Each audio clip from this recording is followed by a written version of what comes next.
Olá, amados irmãos, eu sou o pastor Alberto Seiroc, seja bem-vindo ao nosso canal, seja bem-vindo a esta reflexão a respeito do Natal. Hoje eu gostaria de falar sobre o Natal como uma mensagem de paz.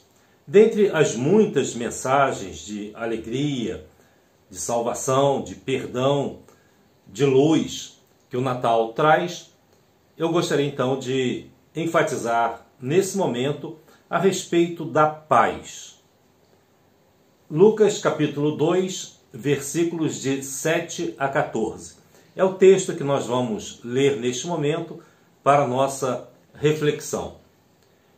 Esse texto diz assim: E deu à luz a seu filho primogênito, e envolveu-o em panos, e deitou-o numa manjedoura, porque não havia lugar para eles na estalagem.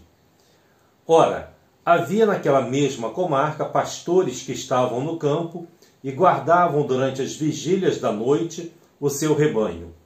E eis que o anjo do Senhor veio sobre eles, e a glória do Senhor os cercou de resplendor. E tiveram grande temor. E o anjo lhes disse: Não temais, porque eis aqui vos trago novas de grande alegria, que será para todo o povo. Pois na cidade de Davi vos nasceu hoje o Salvador, que é Cristo o Senhor. E isto vos será por sinal: achareis o menino envolto em panos e deitado numa manjedoura. E no mesmo instante apareceu com o anjo uma multidão dos exércitos celestiais, louvando a Deus e dizendo: Glória a Deus nas alturas, paz na terra, boa vontade para com os homens. Essa expressão final do coro angelical, dando glórias a Deus nas alturas e dizendo paz na terra, boa vontade para com os homens, é sobre essa expressão, paz na terra, que eu gostaria então de meditar com você neste momento a respeito do Natal de Jesus Cristo. Nós sabemos que a sua vinda, ou seja, a vinda de Jesus, ela foi profeticamente antecipada. No Antigo Testamento nós encontramos essas predições a respeito do primeiro advento, da primeira vinda do Senhor Jesus. O fato e o propósito da sua primeira vinda são apresentados de Gênesis a Malaquias, falando a respeito dessa vinda de Jesus. E elas são apresentadas de três formas: em figuras, em tipos e em promessas. Ou seja, você vai encontrar nos textos do Antigo Testamento algumas figuras que representam a pessoa de Jesus. Você vai ver, por exemplo, o acontecimento no deserto, onde serpentes ardentes estavam picando o povo e eles estavam morrendo. E foi erguida uma serpente lá no deserto. E Jesus, então, se referindo a esse acontecimento, ele disse: Assim como a serpente foi levantada no deserto, assim será o Filho do Homem levantado sobre a terra. Temos também muitos tipos, por exemplo, o Cordeiro Pascual. Ele representa literalmente Jesus. E temos também promessas específicas, ou seja, algumas promessas que relataram o lugar onde Jesus nasceria, que falaram, por exemplo, a respeito do seu nascimento, que ele nasceria de uma virgem. Essas promessas elas foram cumpridas na pessoa de Jesus. Ou seja, milhares de anos antes da vinda de Jesus, a sua vinda ela foi profeticamente antecipada. Aliás, é bom frisarmos que antes da fundação do mundo, conforme diz Colossenses, já havia uma predição a respeito da vinda de Cristo. Falaremos nisso numa outra oportunidade, mas apenas para que você entenda que milhares de anos antes da vinda de Jesus, a sua vinda já havia sido antecipada. Estava dentro dos planos divinos. Também a sua vinda, ela foi historicamente autenticada. Nós lemos nos evangelhos, nas cartas, ou seja, nas epístolas dos apóstolos, principalmente o apóstolo Paulo, o apóstolo João, eles fazem um registro histórico do nascimento e da vida do Salvador. Nós temos o testemunho independente de historiadores seculares, inclusive a história que havia sido dividida em antes de Cristo e depois de Cristo. Hoje nós sabemos que, devido à influência de outros grupos religiosos, está sendo definido como antes da Era Comum e depois da Era Comum. Mas nós sabemos que Jesus dividiu essa história antes de Cristo e depois de Cristo. E sabemos também, através da Bíblia, através da Palavra de Deus, por que Jesus veio a este mundo. Na primeira carta do apóstolo João, no capítulo 5, versículo 20, ele diz exatamente assim: e sabemos que já o Filho de Deus é vindo, e nos deu entendimento para que conheçamos ao verdadeiro, e no que é verdadeiro estamos, isto é, em seu Filho Jesus Cristo. Este é o verdadeiro Deus e a vida eterna. Ele diz que nós já sabemos por que o Filho de Deus veio. Mas será que todos realmente sabem? Será que todos têm esse entendimento? Para ter esse entendimento, é preciso conhecer a palavra de Deus. E há muitas passagens bíblicas que vão revelando, que vão mostrando o motivo pelo qual Jesus veio. Foram muitos os motivos. Por exemplo, em Mateus 20, 28, Jesus mesmo disse: o Filho do Homem não veio para ser servido, mas para servir e dar a sua vida em resgate de muitos. Ou seja, Jesus veio para dar a sua vida para nos resgatar. Lucas 19, 10 diz: porque o Filho do Homem veio buscar e salvar o que se havia perdido. Ou seja, buscar e salvar o perdido. Em 1 Timóteo 1,15, Paulo diz a Timóteo: fiel é a palavra e merece plena aceitação. Cristo Jesus veio ao mundo para salvar os pecadores, dos quais eu sou o primeiro, eu sou o principal. Paulo então diz que Cristo veio ao mundo para salvar os pecadores. Na primeira carta de João, no capítulo 3, versículo 8, na parte B, ele diz assim: a razão pela qual o Filho de Deus apareceu foi para destruir as obras do diabo. Ou seja, aquele que estava preso nas armadilhas de Satanás, Jesus veio para destruir essas obras e nos dar essa libertação. 1 João também 4,9 diz: nisto se manifestou o amor de Deus entre nós, que Deus enviou seu Filho unigênito ao mundo para que por ele vivamos. Enfim, Jesus veio para nos dar, para nos proporcionar vida em vida e vida em abundância. Nós sabemos então, resumidamente, que o motivo pelo qual Jesus veio ao mundo foi para ser o Salvador do mundo. João, então, ele diz que nós sabemos sim, sabemos que ele veio para ser o nosso Salvador, o nosso Redentor. E na primeira carta de João, capítulo 4, versículo 14, nós lemos: e vimos e testificamos que o Pai enviou o seu Filho para Salvador do mundo. Essa é a finalidade pela qual Jesus veio a este mundo.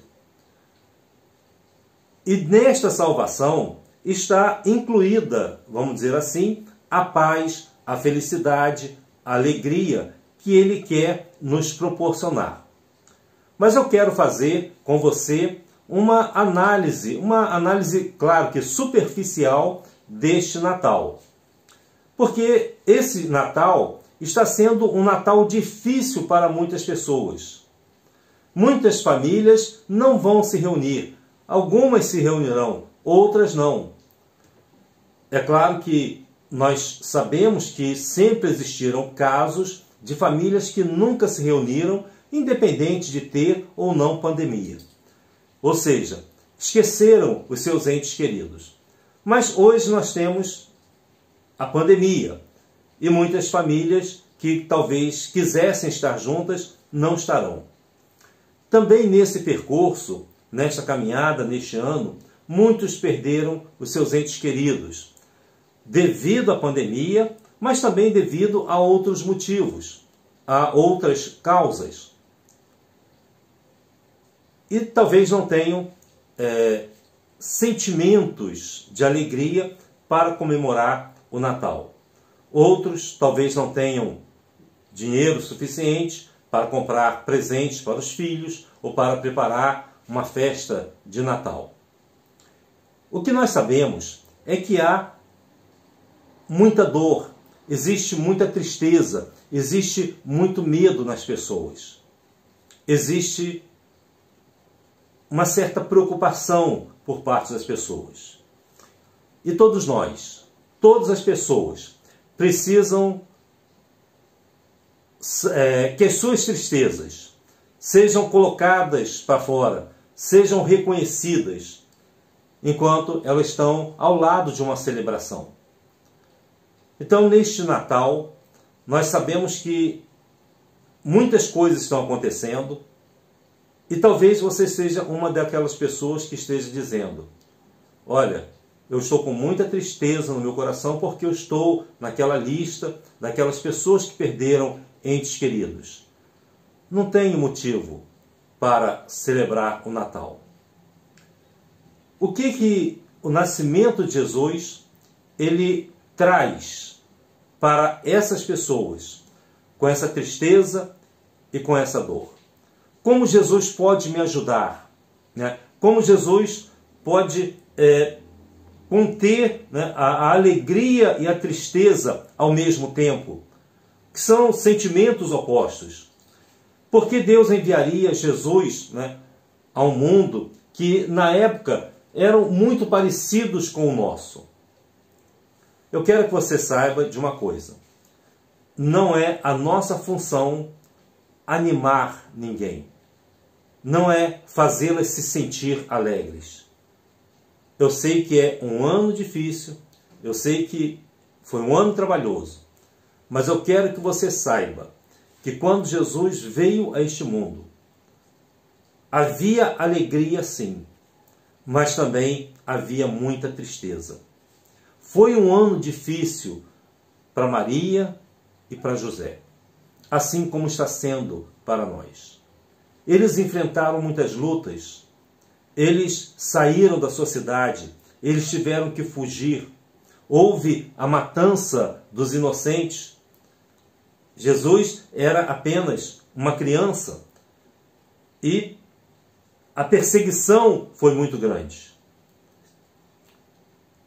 Quando Jesus veio, houve muita tragédia, havia muita perseguição, havia muita política, havia muita busca de poder.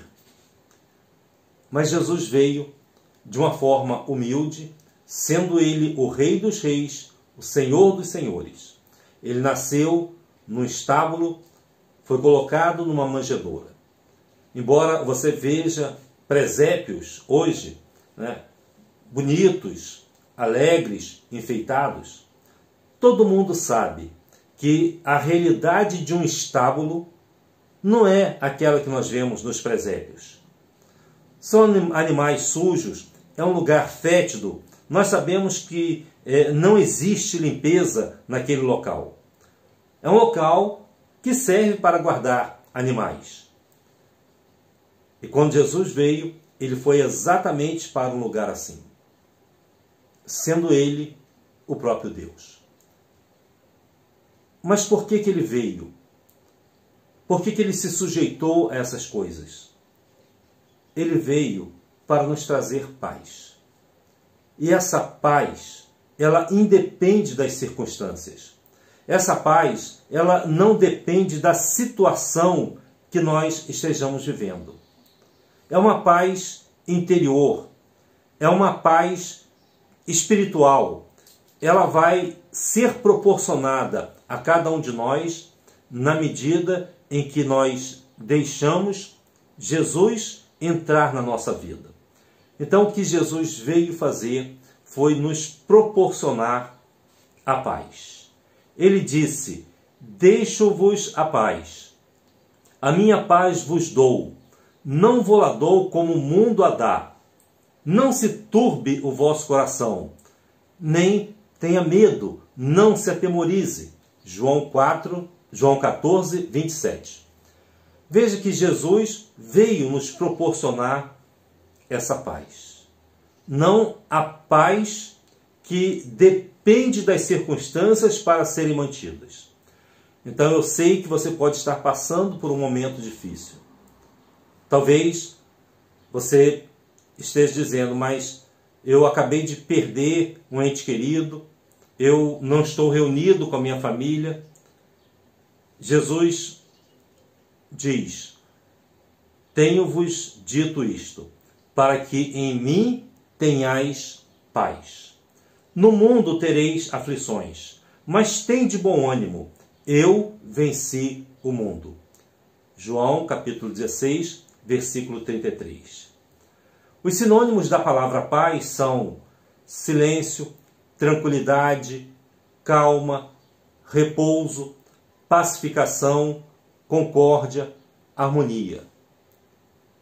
E o oposto da paz é o barulho, a perturbação, o tumulto, a agitação, a hostilidade, a desordem, a guerra, a discórdia, variação e conflito. Observe que Jesus veio nos dar paz, uma tranquilidade, uma calma nesse momento de grandes tribulações. Então, se você é uma daquelas pessoas que não tem o dinheiro para fazer a festa de Natal, você pode ter paz no seu coração, porque você tem a maior riqueza do mundo, que é Jesus. A maior riqueza não é o dinheiro. Eu sei que o dinheiro é muito importante, eu sei que ele é muito valioso para a nossa vida, mas nós não podemos viver apenas na dependência dessas coisas, porque tragédias vêm e tudo aquilo que nós temos podemos perder de um momento para o outro. Mas a paz no coração, ela nos dará força para lutarmos, para conquistarmos e sabermos que lá na frente será diferente. Se você tiver paz em seu coração e não deixar que essa tristeza tome conta de você, você vai focar no seu alvo, em novos objetivos, alcançar novos patamares. Você vai poder subir aos céus como águia. Você vai renovar as suas forças. E você sabe que você será um vitorioso com Deus, com Jesus em seu coração. Se você é uma daquelas pessoas que perdeu um ente querido, eu sei que isso é muito doloroso, mas eu quero que neste momento você não fique pensando no dia do falecimento dessa pessoa. Eu quero que você pense nos momentos bons que você viveu com ela. Eu quero que você imagine como foi tão legal, como foi tão bom, tão gostoso ter tido aquela pessoa ao seu lado. Pense nos muitos anos de vida que vocês tiveram e sinta paz em seu coração. Se você fez tudo pelo seu ente querido, sinta paz em seu coração. Se você não pôde fazer, sinta paz em seu coração. E lembre-se dos bons momentos, dos muitos anos que você teve com essa pessoa, com seu ente querido, e guarde isso na sua lembrança, em seu coração. Se você pensar nos momentos bons, com certeza, os momentos finais, eles se dissolverão, eles se apagarão. É como se aquele dia fosse se transformando numa imagem em preto e branco, depois como uma televisão cheia de chuviscos e desaparecendo para sempre. E você vai ficar com as emoções, com as lembranças, com o pensamento dos bons momentos que você viveu. É isso que vai acontecer na sua vida. Se Jesus estiver presente em seu coração, você vai ter paz. A paz que Jesus dá não é a paz como o mundo proporciona. É uma paz totalmente diferente, porque ela começa de dentro para fora. Essa paz, ela vai ser desdobrada em três. Ela vai ser uma paz com Deus, como diz Paulo escrevendo aos Romanos, temos paz com Deus. Será uma paz com nós mesmos, como cristãos, né? Como indivíduos. Essa paz, ela será uma paz interior, uma paz com você. Você não estará em guerra, em conflito com você mesmo. E será, na medida do possível, uma paz com todos os homens, buscando a paz com todos os nossos semelhantes. Quem são os agentes dessa paz? Quem vai trazer essa paz? Deus, porque Ele é o Deus de paz. Ele proporcionará essa paz. Cristo, porque Ele veio com essa finalidade. Por isso Ele é chamado o Príncipe da Paz. Jesus nasceu para trazer paz à humanidade. Paz na terra. Essa foi a mensagem dos anjos. Por isso, Cristo é o Príncipe da Paz. O Evangelho, porque à medida em que você lê o Evangelho e conhece esse Evangelho, você tem paz em seu coração, por isso ele é chamado de Evangelho da Paz. O reino de Cristo, de onde você vai passar a pertencer, porque esse reino é o reino da paz. Jesus é o Rei da Paz. E nós, como cidadãos do reino de Deus, desse reino da paz, somos chamados de pacificadores. Bem-aventurados os pacificadores.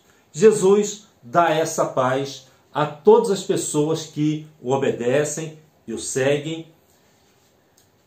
Por isso, Paulo, escrevendo a carta aos Efésios, capítulo 2, versículos de 14 a 18, ele diz assim: porque Ele é a nossa paz, o qual de ambos os povos fez um, e derrubando a parede da separação que estava no meio, na sua carne desfez a inimizade, isto é, a lei dos mandamentos, que consistia em ordenanças para criar em si mesmo dos dois um novo homem, fazendo a paz, e pela cruz reconciliar ambos com Deus em um corpo, matando com ela as inimizades. E vindo ele, evangelizou a paz, e a vós que estáveis longe, e aos que estavam perto, porque por ele ambos temos acesso ao Pai em um mesmo Espírito. Ele está falando a respeito de judeus e gentios, que estavam separados por uma barreira. E também do homem com Deus, que também estavam separados por uma barreira. Mas essa barreira foi desfeita, para que o homem pudesse ter acesso a Deus, para que o homem pudesse amar ao seu próximo. Jesus matou a inimizade e ele estabeleceu a paz entre todos os homens. Por isso, eu quero que este Natal seja para você um Natal de paz.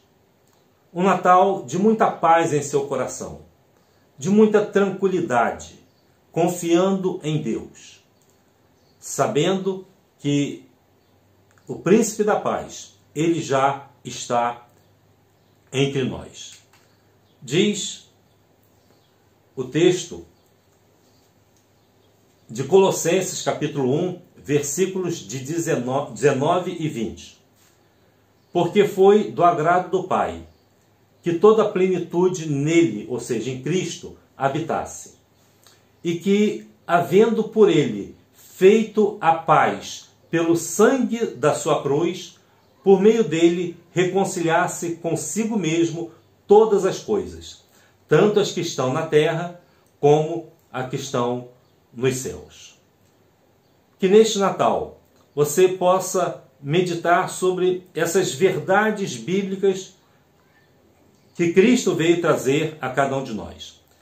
Permita que o propósito da vinda de Jesus encha o seu coração de paz.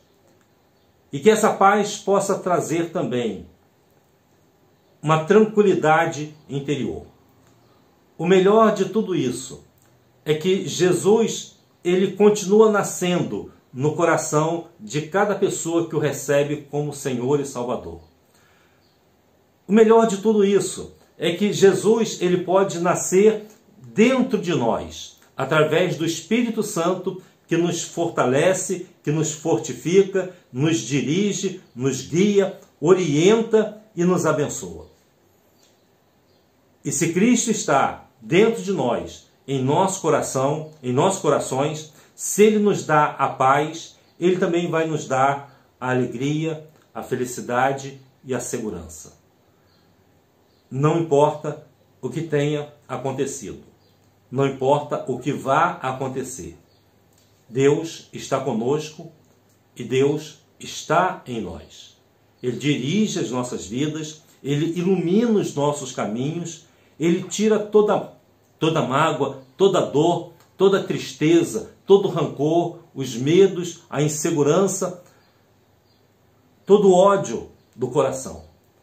E Ele então canaliza para cada um de nós a verdadeira paz, que independe das circunstâncias. É algo que você experimenta diretamente de Deus na sua vida. Por isso, eu desejo que o seu Natal seja, acima de tudo, um Natal de muita paz. Que Deus te abençoe. Estou orando por você. Quero também que você ore por mim. E para que, através das nossas orações, nós possamos chegar ao trono da graça de Deus, com muita gratidão em nosso coração. Por aquilo que nós somos, por aquilo que Deus permitiu sermos, pelas pessoas que estão conosco, pelas pessoas que estiveram conosco, que neste Natal seja, acima de tudo, um Natal de paz em nossos corações. Que Deus te abençoe, que Deus te guarde e que este Natal seja realmente um Natal significativo para você, experimentando essa paz em seu coração. Deus te abençoe, Deus te guarde, ilumine a sua vida e de todos os seus familiares. Em nome de Jesus. Amém.